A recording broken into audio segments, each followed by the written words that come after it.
Hi, I'm Tony Hawk, pro skater. I've been skating the last 22 years of my life, the last 18 as a professional. And the question I get asked most often is, how do you learn to skate? What are the basics? Well, we're here to take you through them with the help of some other pro skaters. And we want to get you started with all the basics of skating. So let's start skating.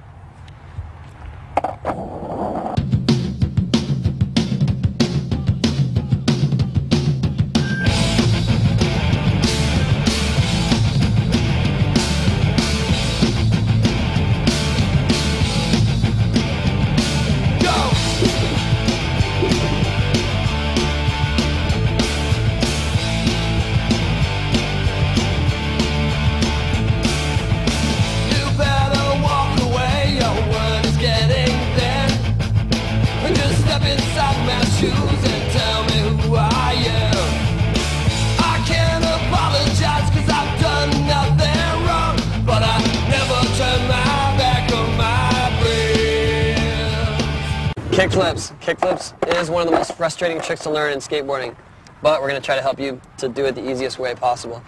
The basic motion is just like an ollie. Your body positioning is the same, your feet take off just like an ollie, but as your front foot slides forward, you give it a flick, and that's what starts it spinning. Yeah, you want to make sure that when you kick your front foot off the board, you kick it sort of out, but don't kick it too far away or too straight down. You want to keep your front foot basically under you, so as the board flips, you can get your feet back above the board in time, and as the board comes around, you watch the board and you feet over your bolts, stomp it down. And the board, it doesn't always flip the exact same way, so sometimes it'll flip faster, sometimes slower, but you can basically just keep your feet out of the way and watch it, and as the grip tape comes around, just stomp your feet down on top of it. Like a good way to do, to get used to watching the board spin, so you can do it stationary, standing in the carpet or in your driveway, anywhere, is just basically pop the tail down and then smack the board with your hand and then get the flip going, so that way you can be above it and actually see what the board looks like while it's spinning, and then you can move on to flipping it with your feet. And you can definitely learn this stationary: carpet, grass. Don't get frustrated, because this is one of the hardest tricks in skateboarding. I've been skating for 16 years and I still have problems with them every day. So. Me too. Place your feet in the same position as an ollie, but with your front heel hanging a little bit more off the edge in the beginning. As you pop the board, you slide your front foot forward and out slightly in order to start the board flipping and to keep it level as it comes around. Be sure to lean over your front foot as you watch the board flip, keeping your knees bent until it spins a complete rotation. Place your feet down as the grip tape side comes back around and is flat underneath you. Straighten your legs to keep the pressure on the board and to stop it from flipping.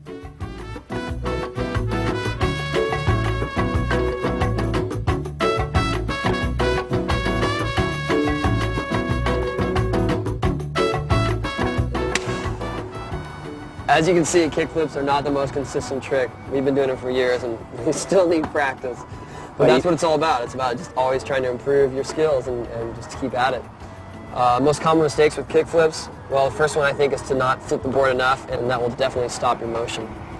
So how would you remedy that? If you're not flipping enough, then you can just give it a little bit harder flick. And if you're flipping it too much, then maybe a little less flick. Just watch it come around, and make sure you time your feet, the straightening of your legs as your grip tape comes around, and really just make sure it's flat on your feet. And it's catching it. Catching it is what you can always work on. You can catch it higher and higher and higher. Another common mistake is not leaning far enough forward, so you're flipping but your front foot's always landing on the ground, and that's just more about a commitment and about leaning over your front shoulder and just evening your weight as you land. And another thing too is when you're learning them, a lot of times you kick straight down and your foot goes too far down or too far out, and you don't have enough time to get your foot back over your board. So to remedy that, just use more of your toe on the flick and not your whole foot or your whole leg. Just give it a little flick with your ankle. It's a more subtle movement than you think. So just keep practicing. I mean, kickflips is something you can always improve on, and it's all about your timing, and it's all about your commitment. Practice, so practice, practice.